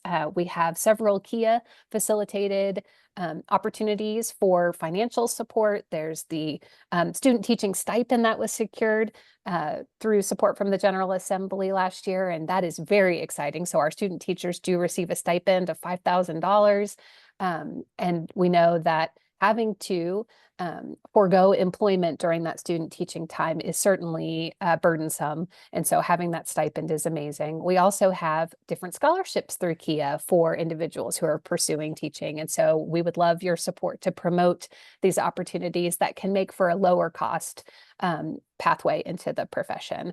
We also have the Go Teach team has developed an alternative pathway interactive form. And so you can answer some different questions about what different academic experience you have, work history, a couple other kind of key questions, and then it generates for you which of the 9 alternative pathways you would qualify for, or if none, what pathway would be recommended for you through a more traditional route so that you can be certified. Next slide. All right, we're almost done. So the final sort of piece of the strategic worm, as we like to call it, is the entice to stay in the profession. So we know that retention is key. So if we do think about the teacher pipeline, we don't want to have a leak in the pipe. So if we can get people into the profession, we want to be really intentional about the supports we provide so that we can keep them there long term and provide the environment that is conducive to them wanting to stay. So some of the things that we provide to individuals through our office is support for those interested in pursuing national board certification. We have a consultant that provides direct counseling on sort of what are the different national board options. What are some things to consider if you want to go through that very intensive process. We also provide support for individuals who are interested in a rank change. We know that professional advancement is an important part of the retention formula. We want to be able to advance in our careers, and so we provide resources for those pursuing a rank change. We do long-term want to think about what are other opportunities for professional growth that we can help educators pursue without having to leave the classroom. We know that one different option for a teacher is to become an administrator and go through an administrator pathway. And that's fantastic. And as we said, those principals play such a critical role in those schools. However, we have some teachers that don't want to pursue leadership through that administrator pathway, but may want to still be a leader in their building. So what is an opportunity for them to still retain that classroom teaching role, but still have opportunities for professional growth? So how can you all help us? If you can continue to advocate for funding that directly supports educators. We know that increased compensation, funds for professional learning, anything that is focused on providing opportunities for our teachers to thrive. We know that that will help us with retention.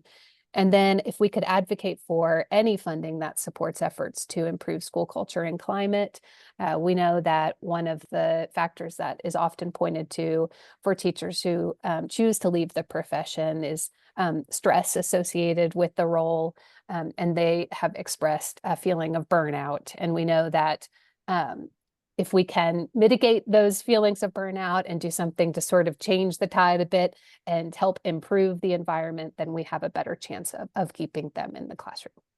All right, the last slide just shows sort of how in the office, oh, maybe we don't have that slide. Okay, so I will just tell you what was on that slide. So we did have some metrics that we've talked about in the office that will be part of our strategic plan at the department on how we are going to be monitoring all of these different pieces and how we can ensure that we are seeing success. And so within the teacher pipeline, we are going to be tracking to see if we can secure increased participation in the teaching and learning pathway and Ed Rising. Those numbers have been steadily increasing every year since the program's launched, and so we want to continue to see that growth. We also want to see increased enrollment in our educator preparation programs, as well as an increase in the number of applications for certification. So we've always been monitoring those stats, but that's something that we want to be able to see that steady growth. We are also going to be looking at reducing teacher attrition. So on the Kentucky School Report Card page, you are able to see a metric that we call teacher turnover. It's important to note that for that particular data point, that actually shows any teacher who left a position that they held the year prior. So it could be that they went to a different school, could be that they accepted a role in a leadership position as a principal or an assistant principal somewhere. It doesn't necessarily mean that they left the teaching profession, but we are able to drill down a little bit and look at true attrition. And so that is the number that we're going to be focusing on for our efforts, people who left the teaching profession. And so we want to see a reduction in the number of teachers leaving.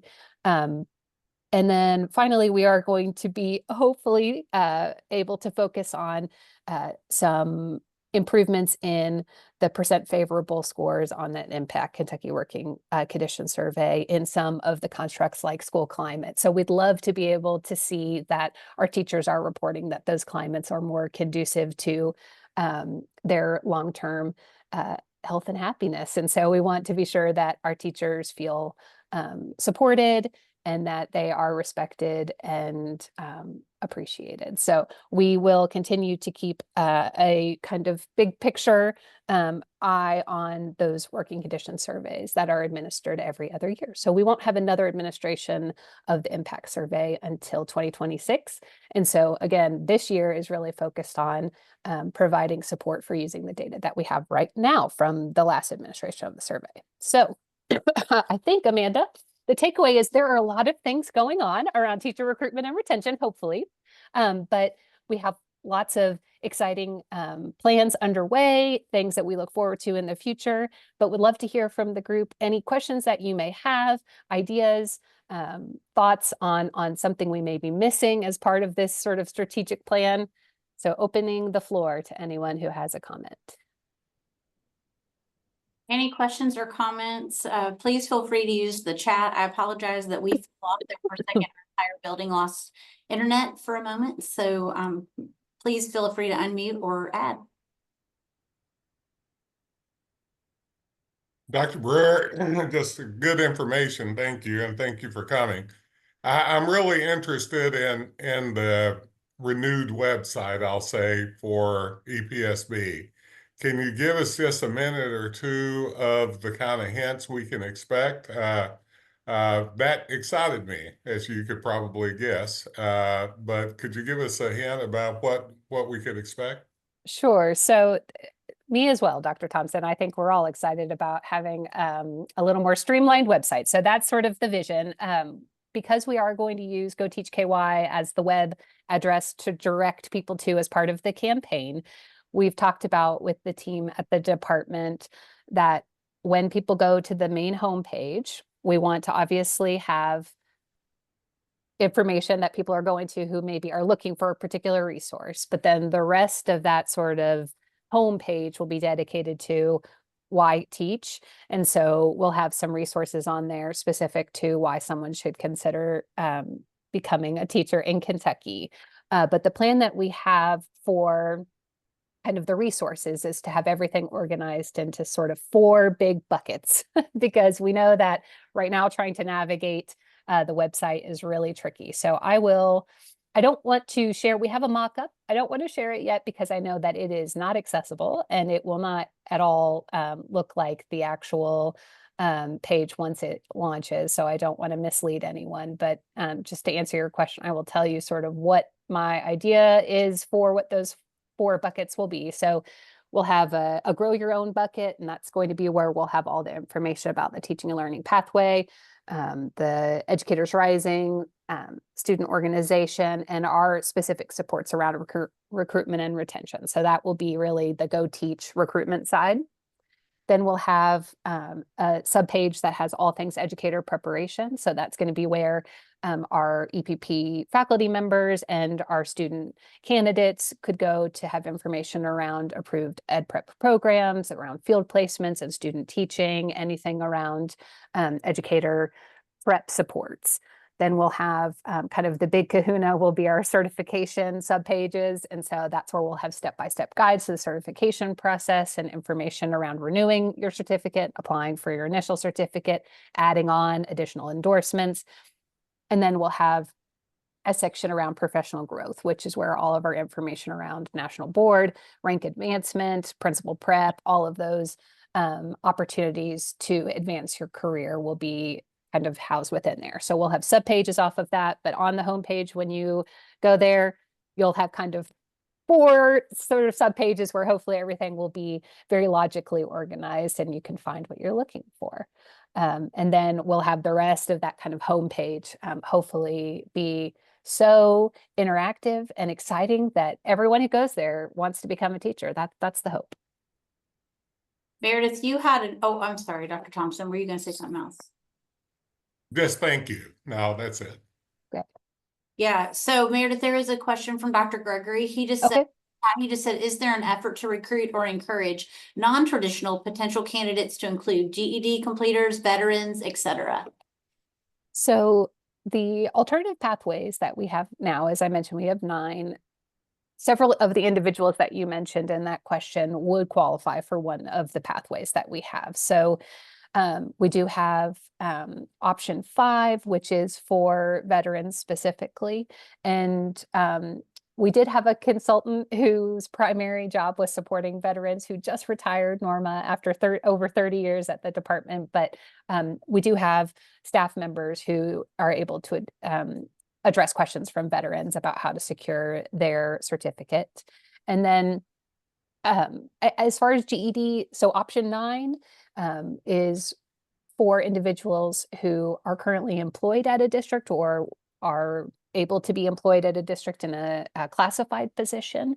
So our paraprofessionals, they can start through that pathway with just an associate's degree, but that is something that if an individual with a GED was interested in sort of pursuing, I think option 9 would be worth looking into.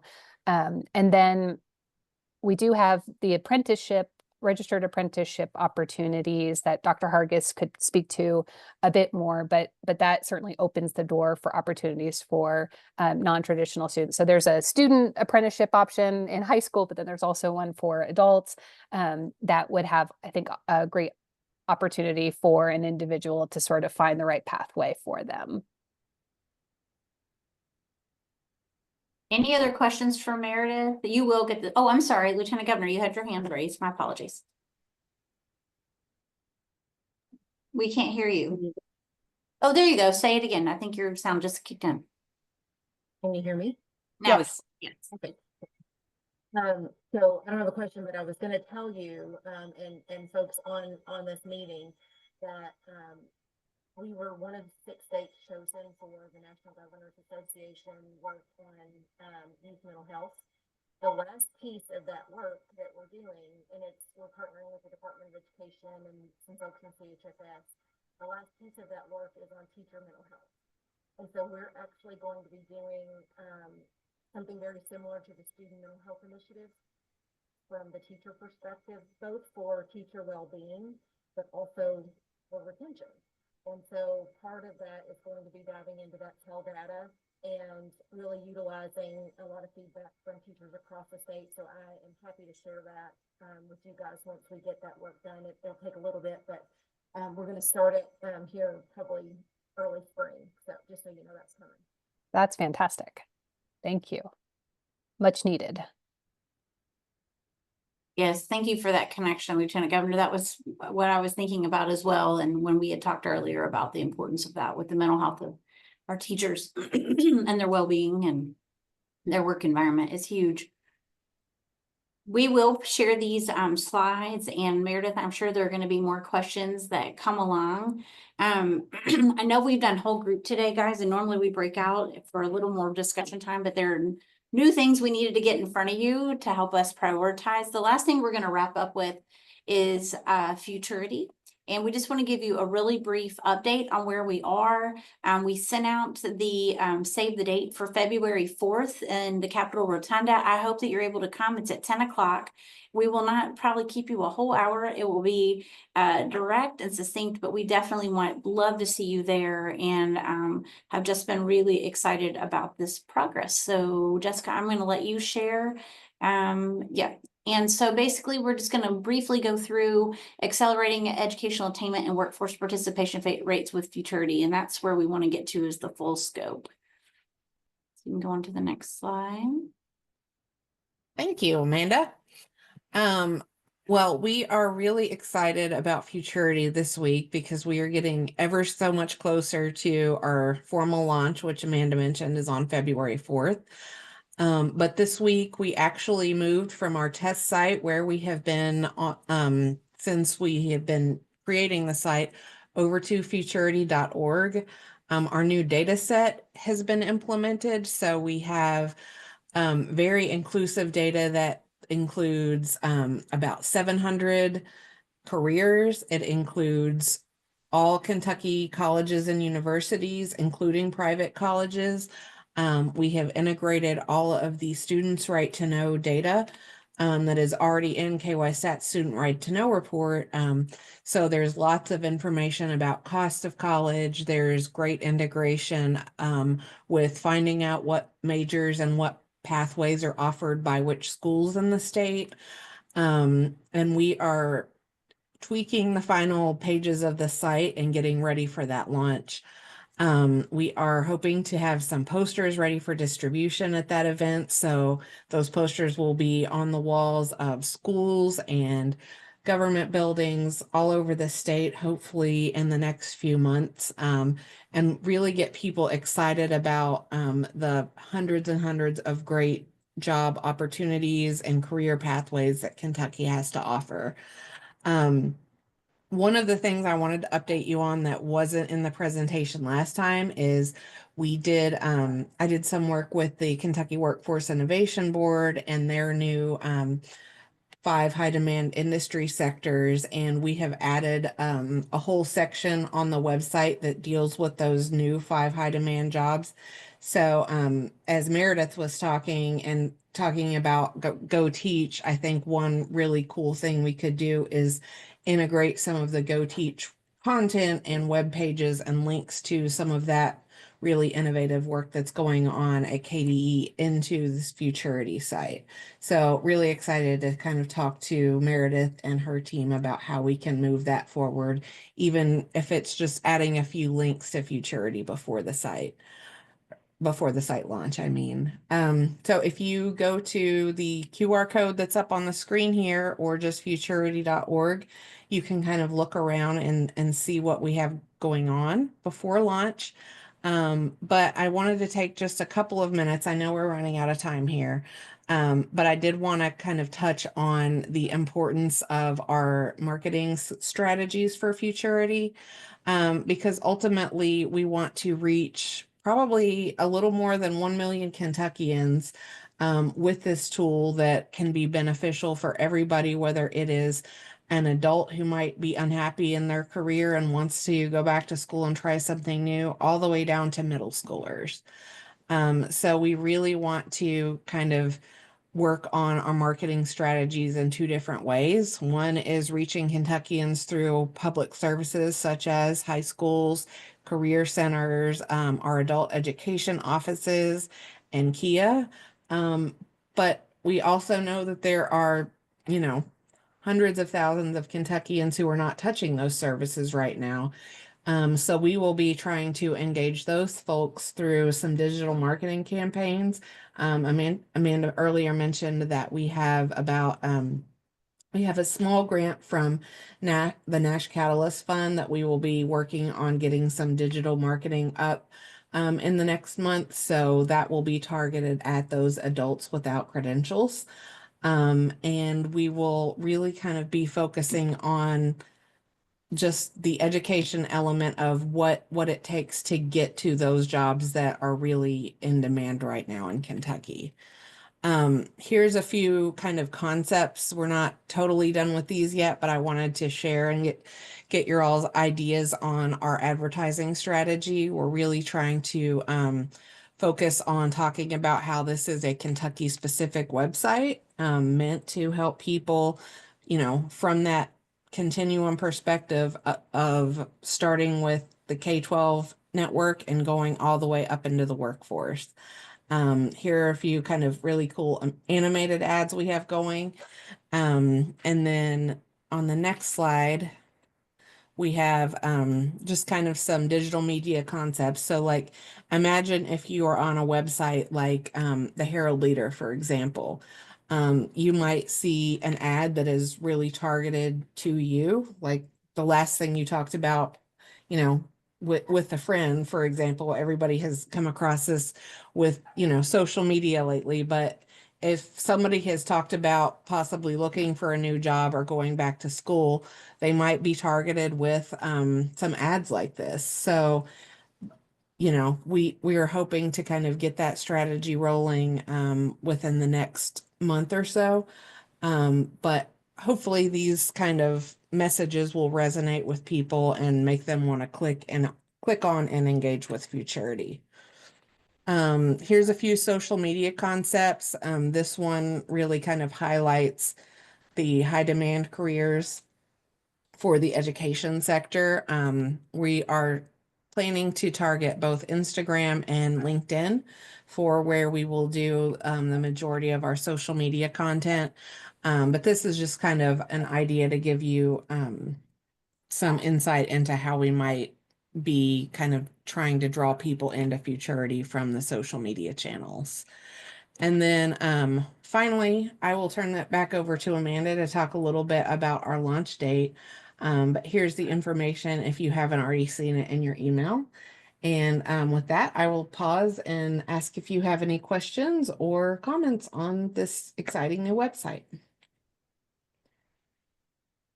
And I will let you guys ask the questions since we're down to about 5 minutes, if there's any suggestions or questions that come to mind immediately. I got something to say always, but 2 points. I can't see if Representative Tipton is still on it. I mean, this is a huge holistic game changer. I mean, from students to our P12 campuses as well as higher ed, really getting students where they need to go all the way through to the place we want them, right? And we given all kinds of information from student rights to know which Kentucky was leading in that area. So this is huge. And I know we want marketing, so yes, we'll make sure we figure out how to do that. But I think this is big enough for us to get in front of as many people as we possibly can. And I know, Amanda, it's going to take money for us to make this work. But still, when you think about technology, when you think about the Gen Zs and John, even when you think about adult learners, this is giving you so much information in one space that we're going to have to figure out how we get it in front of people. I may seek out my friends at KET, see if we can't even do a little show on this, because Kentucky, we have something that, once again, we're leading in, and I hope we're able to do something huge with it. Absolutely. And this is just the beginning. We do have a budget that we've built out, but we don't want to rush that part. Yes, I agree with you, and we welcome, and I will do follow-up on giving you a chance to dig into it, and then asking some good critical questions or specific audiences to reach. We're really trying to be intentional. That's why we've interviewed or done focus groups with over 1,000 people. We have interviewed adults and military and high school and middle school and CTE specific students. And I mean, you name it, we have asked anybody for their perspective, perception, and value on this. So really that. Yeah. Yes. I would just give a quick thank you to Eddie Campbell and Dr. Flynn for allowing us to come and get that feedback from both teachers and from superintendents. Like, that has really been, I think, one of the key pieces to this project is that public feedback. And we really appreciate the time and effort that KEA and the Kentucky Association of Superintendents gave to us to help make this the best it could possibly be. Absolutely. And Sherilyn, we're coming towards you. And for Greg, we are on the docket for KWIB, the Kentucky Association of School Counselors. And so we're coming to Beth Hargis's office meeting to make sure that her folks know. And so we're just really trying to get in front of people. We got in front of all the Garrett people yesterday and the field staff. So you name it, we have knocked on the doors, and we are so grateful for those of you who have invited us in to share. I'm going to wrap up today because we do have 2 minutes. The follow-up to this will be a specific feedback survey. It won't be long, but to really lead us in next steps. Right now is the session. I know a lot of you guys are going to be busy, but we do have work to do, as Tipton said, Representative Tipton said, and Dr. Thompson. We have a lot to celebrate and a lot to do. So we will be in contact. I'll make sure you get this PowerPoint, you get the information shared by Meredith and Jessica and Matt, what we're able to share, and then the follow-up of the overview of the Continuum, and then some pointed questions about movement towards our next steps and our actions. I think there's a lot of leeway to actuate a lot of these things. Dr. Thompson, do you have any last minute words? Only that I appreciate Jessica, Amanda, everybody put the work into this, Robin, and all the folks who did it. I guess I want to leave with where I started off, if you wouldn't mind, Amanda. We've got a lot of powerful people here. Powerful, I mean those that care about citizens of Kentucky and these students. And I would say, Eddie and all of you guys, let's take advantage of that spot. This is what we do. We occupy a space with a title, not a doubt in my mind, and we're proud of those titles. But the title we need to have the most is how can we actually effectuate really the outcomes that we want for all of our citizens, doesn't matter if they're from Clay County or inner city Louisville. So I guess I want to thank you again. And as we start this 5th season, if you will, just know that I still find this even more powerful than I did the 1st season. And I hope you all feel the same way, that every time I come to this meeting, and Amanda, you know the pulls I have. I mean, just sitting here, I've gotten like 37 asked. But this to me, I always show up no matter what, right? Unless I can't for some legitimate reason. I guess what I will say is thank you once again for showing up. Lieutenant Governor, thank you.